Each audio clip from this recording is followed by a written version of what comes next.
Good morning. It is the 30th of May, and I'm in Silver City.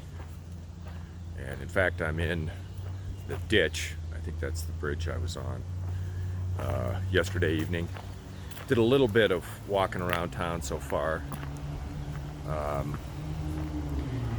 And people are very friendly here. It's a very art-oriented town, I'd say. Saw a number of galleries of various kinds, paintings, but also, weavings and that kind of thing. They all have a little spot out in front on the sidewalk, art, like, stop here if you want to see some art. But it was interesting. I'll walk around town more today. It's going to be a 0 day. Doing the laundry right now.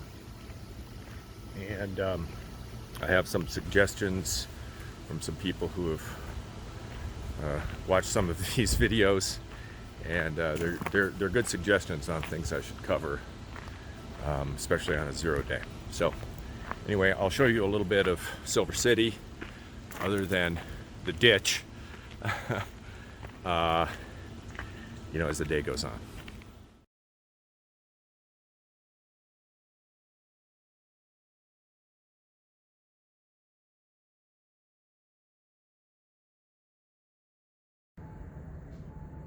And they've got good ice cream here too.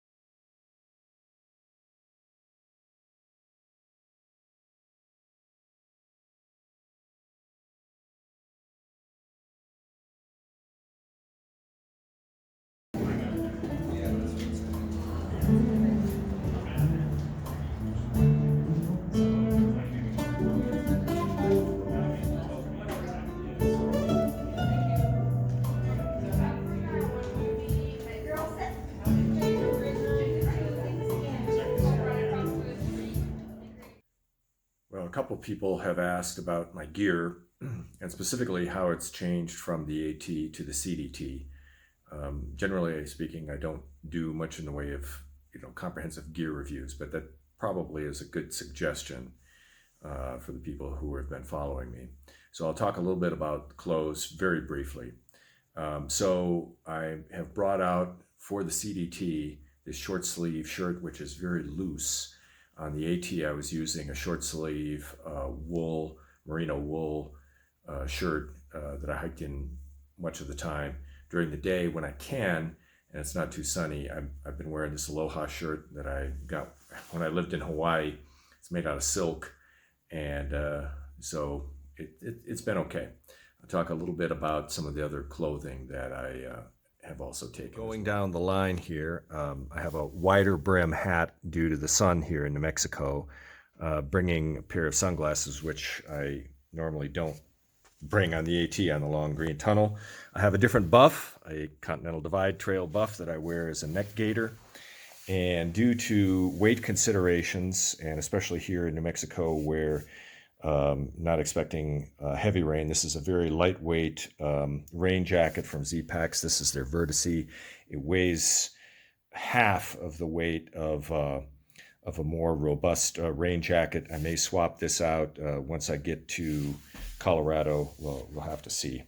Also taking a regular cotton bandana. I haven't used it once, but this is literally to filter out muddy, gunky water, or for all purposes uses, but I haven't ever used it, at least on this trip.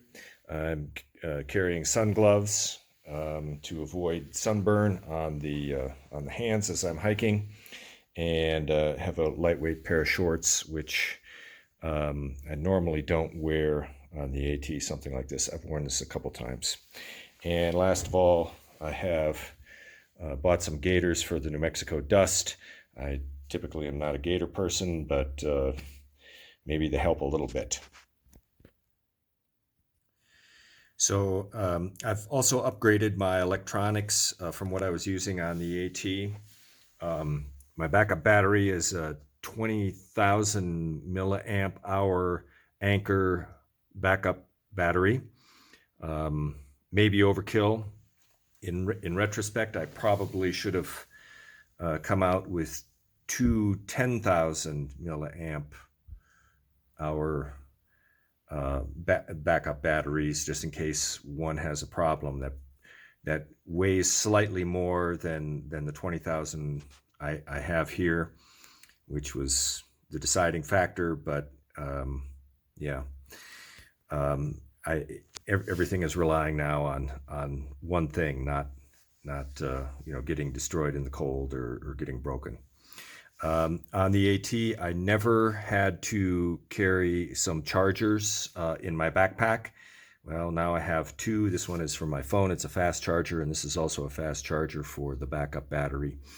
I'm also carrying a MP3 player that has a USB stick to recharge it, and all my electronics are running off of a USB now. I have no batteries at all, and I have the associated cables that are going with that. But I needed the bigger backup battery because there are some long stretches between towns, whereas when I was doing with the backstitch method on the AT, I was almost never away from my car more than 2 or 3 days. Maybe one time it was 4 days. Yeah, probably in the Smokies. But so I could get by with a much smaller battery, and I never had to bring the wall chargers because I never anticipated charging up in the from a store or something. And I've also had to bring along a whole lot more water carrying capacity. So aside from a smart water bottle and a Gatorade bottle, which is what I normally carry for a 2-liter capacity, I have two of these plus a smaller one. So I've been carrying 6.5 liters of water capacity here in the desert. Once I get into areas where I don't need this much, and this is a 2-liter bag here. This is the most efficient weight per capacity or capacity per weight system that I can have, and I've only used this a few times so far. But that's really the only major things that I've changed from when I was on the AT. Actually, that's not true. I also am carrying this Tyvek sheet. I've been using it as a ground cloth when I have cowboy camped, which has been a couple times. And I got one that came with some grommets attached in each of the 4 corners. And in theory, I can use this as a sunshade in the desert.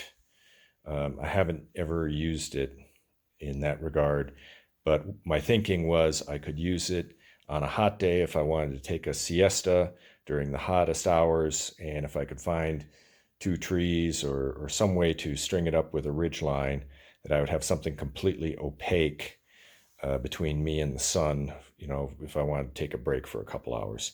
But I have used it as a ground cloth. I'm not sure how long I will continue to use it.